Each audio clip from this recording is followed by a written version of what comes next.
सुप्रभात बच्चों। ऑनलाइन कक्षाओं में कक्षा 12वीं की अनिवार्य हिंदी की क्लास स्टार्ट है और मैं चाहता हूं कि सभी बच्चे इसे अच्छी तरह से आप फॉलो करेंगे और ध्यान से पढ़ेंगे। संक्षेप में हर एक टॉपिक को पढ़ाया जाएगा और ध्यान से सुनना है, देखना है और जो छोटे छोटे प्रश्न हैं उनका आंसर देना है। ऐसे ही प्रश्न पूछे जाएंगे अब की बार एग्जाम में, इस बात का विशेष ध्यान रखना है। देखिए, कक्षा 12वीं अनिवार्य हिंदी में का पेपर आपका 5 खंडों में बटा हुआ आएगा। उसका पहला खंड अपठित गद्यांश और अपठित पद्यांश का होगा और दूसरा खंड है वह है व्यवहारिक व्याकरण रचना ज्ञान, जिसको हम आज पढ़ रहे हैं। देखिए, व्यवहारिक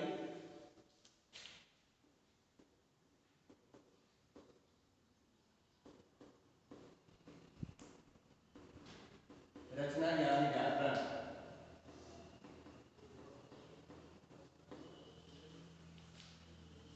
इसमें से अलग अलग खंडों के प्रश्न पूछे जाएंगे। जैसे आज हम पहला खंड ले रहे हैं। पहला खंड है भाषा व्याकरण और वर्ण विचार।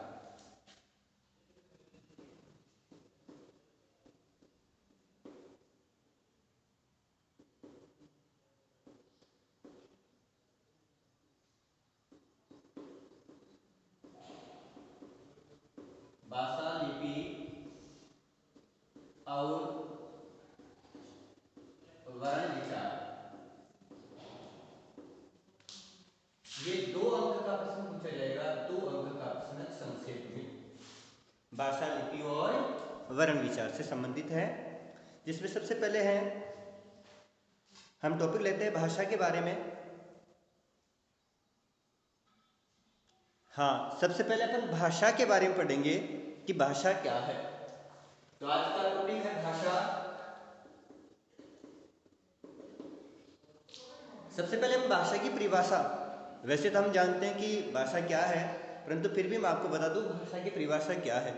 मनुष्य एक सामाजिक प्राणी है और समाज में रह करके वह अपने विचारों को, अपने भावों को, अपने अनुभवों को जब एक दूसरे के सामने क्या करता है, व्यक्त करता है। उन्हें व्यक्त करने के लिए उसे जिस चीज़ की आवश्यकता हुई, वह आवश्यकता है, वह भाषा कहलाई। इसलिए भाषा की परिभाषाओं में सबसे पहले हम अनेक प्रकार की परिभाषाओं को लेते हैं। तो यह परिभाषा है।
सबसे पहले भाषा की परिभाषा, मनुष्य एक सामाजिक प्राणी है। समाज में रहकर उसे अपने अनुभवों, विचारों, भावों को एक दूसरे के सामने प्रकट करना पड़ता है। इस प्रकटीकरण के माध्यम को ही भाषा कहते हैं।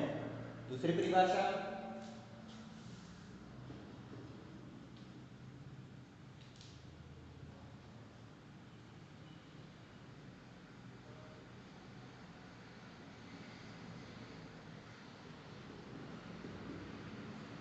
भाषा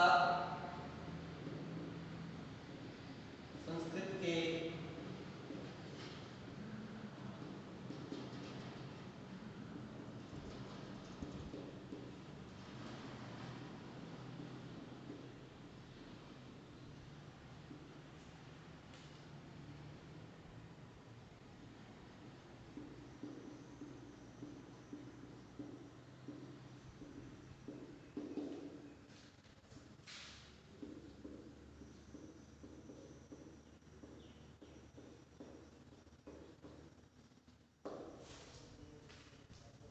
दूसरी परिभाषा, भाषा संस्कृत के भाष धातु से उत्पन्न हुआ है जिसका अर्थ है ध्वनि का प्रकटीकरण, अर्थात ध्वनि को हम जिस रूप में प्रकट करते हैं वही हमारी भाषा कहलाती है।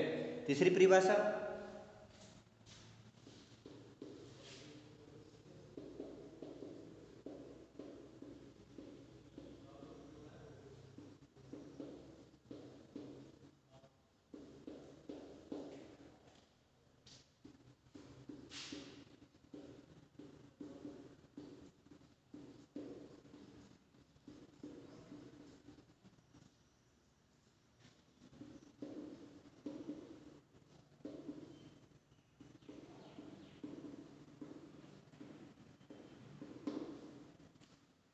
तीसरी परिभाषा है, भाषा ने मनुष्य को पशु से ऊपर उठा करके उसे देवतुल्य स्थान दिलवाया है, क्योंकि बिना भाषा मनुष्य पशु के समान है।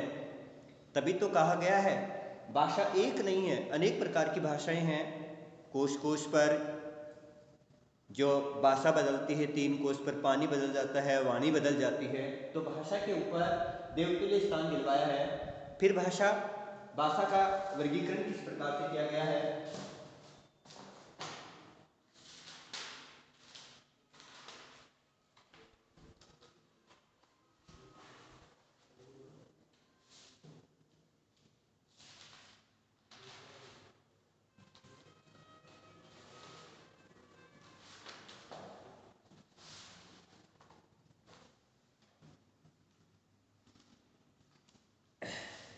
हाँ जी। फिर भाषा के बाद में भाषा का व्यापक स्वरूप क्या है?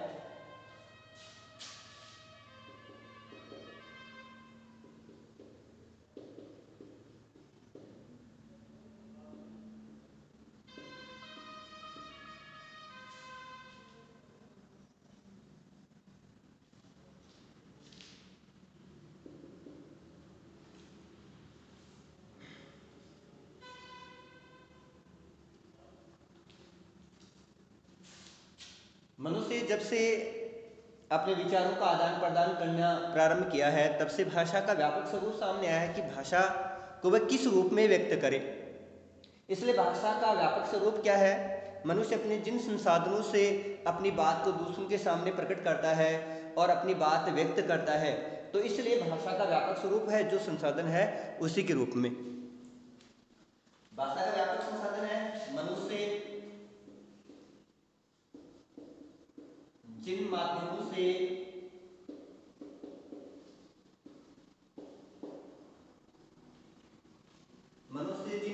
से अच्छा यार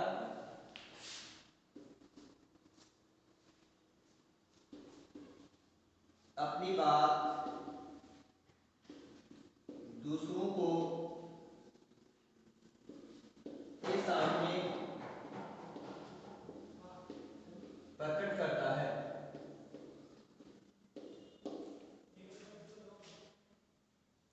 वे भाषा के 2 रूप है, मौखिक रूप और लिखित रूप। मौखिक का यानी बोलकर अपने भावों को प्रकट करना या व्यक्त करना, लिखकर के अपने भावों को प्रकट करना। ये भाषा के 2 रूप है। भाषा के बाद बात आती है भाषा और बोली।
दूसरा अपना टॉपिक चलता है भाषा और बोली के बारे में। इसी से संबंधित है कि भाषा और बोली में अंतर क्या है या भाषा और बोली क्या है।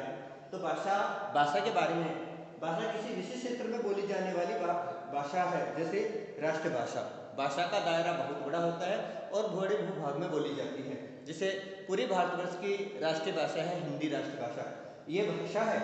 और बोली किसी सीमित क्षेत्र में बोली जाने वाली भाषा जिसे उपभाषा भी कहते हैं। यानी राष्ट्रभाषा या राजभाषा का सहयोग करने वाले भाषा को बोली या उपभाषा कहते हैं। जैसे शेखावाटी की भाषा है, राजस्थानी है भाषा है, पंजाबी है, हरियाणवी है, बंगाली है, मराठी है, तेलुगु है, कोई भी भाषा है वो भाषा कहलाती है। भाषा और बोली। तो अगला प्रश्न उठता है भाषा और बोली में क्या अंतर है। तो भाषा का क्षेत्र विस्तृत होता है, बोली का क्षेत्र क्या होता है, सीमित होता है। भाषा में तसंतद शब्दों का सबसे ज़्यादा प्रयोग होता है और बोली में देशी शब्दों का सबसे ज़्यादा प्रयोग होता है। भाषा आगत शब्दों से बनी होती है, परंतु बोली है वो आगत शब्दों से नहीं होती है, मनगढ़ंत व्यक्तियों की भाषाओं के रूप में होती है। इस कारण भाषा और बोली में अंतर है। भाषा और बोली के बाद में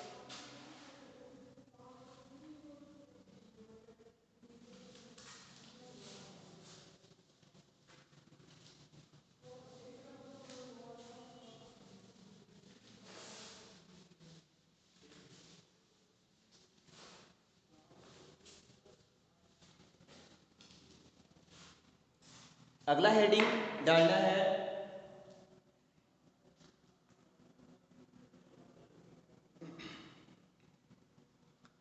अगला हेडिंग है भाषा, हिंदी की प्रमुख बोलियां या भाषा कौन कौन सी है।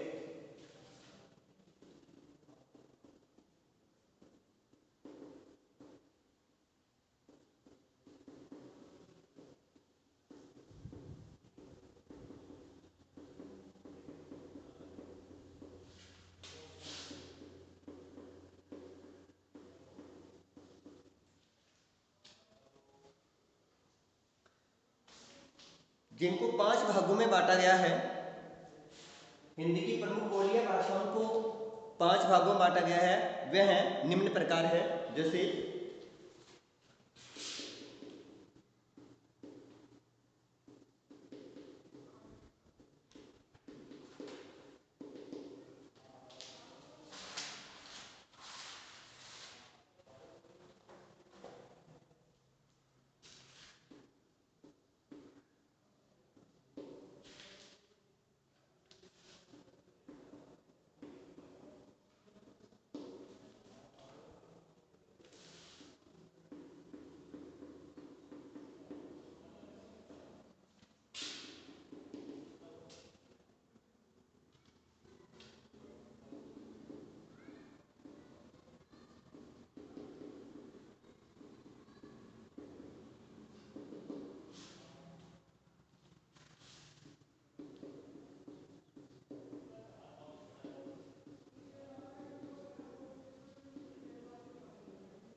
हाँ, अगला टॉपिक अपन जो स्टार्ट करते हैं इसी में से हिंदी की प्रमुख बोलियां व भाषाएं जो बोली से बनी हुई है। देखो, पूर्वी है, पश्चिमी है, बिहारी है, राजस्थानी है, पहाड़ी। पूर्वी बोलियों पर बोली बनी हुई है अवधी, बघेली और छत्तीसगढ़ी, जो भारत में अभी 14 भाषाओं में बोली जाती है, उन भाषाओं का नाम है। फिर पश्चिमी बोलियों पर बनी है ब्रज है, खड़ी बोली हिंदी है, हरियाणवी है, बंगारू है, कन्नौजी है। फिर बिहारी बोली है, उस पर है मेवाती, मागधी, मैथिली, भोजपुरी है। और राजस्थानी बोली है, उस पर है मेवाड़ी, मारवाड़ी, हाड़ौती आदि। और पहाड़ी भाषा जिसमें गौतम गढ़वाली है, कुमाऊनी है, मंडीवाल आदि है। इन भाषाओं को अपन आप जैसे अपने विषय को पढ़ेंगे उन भाषाओं में सारी भाषाओं का वर्णन है। तो हमारी भारत की जो राष्ट्रभाषा है, जिसको राजभाषा का दर्जा दिया गया है, इसमें 14 इन भाषाओं को सम्मिलित करके राजभाषा का दर्जा दिया गया है। ठीक है, इन सारे प्रश्नों को, इन बातों को आपको अच्छी तरह से पढ़ना है। ये बोर्ड के उपयोगी सबसे महत्वपूर्ण प्रश्न है, इन्हीं में से प्रश्न पूछे जाएंगे। आगे आपको एक प्रश्न दिया जा रहा है, इनमें से है भाषा किसे कहते हैं, ये इसका रूप क्या है, विस्तृत रूप क्या है, या भाषा के रूप कौन कौन से हैं, ये है, या हिंदी की प्रमुख बोली है या भाषा कौन कौन सी है। इनमें से कोई भी एक प्रश्न का उत्तर है, आप आंसर बॉक्स में अच्छी तरह से डाल दें और अच्छी तरह से इसे पढ़ना है। पढ़ने के बाद ही हम आगे बढ़ेंगे, क्योंकि कर्म करने पर ही सफलता प्राप्त होती है। Thank you.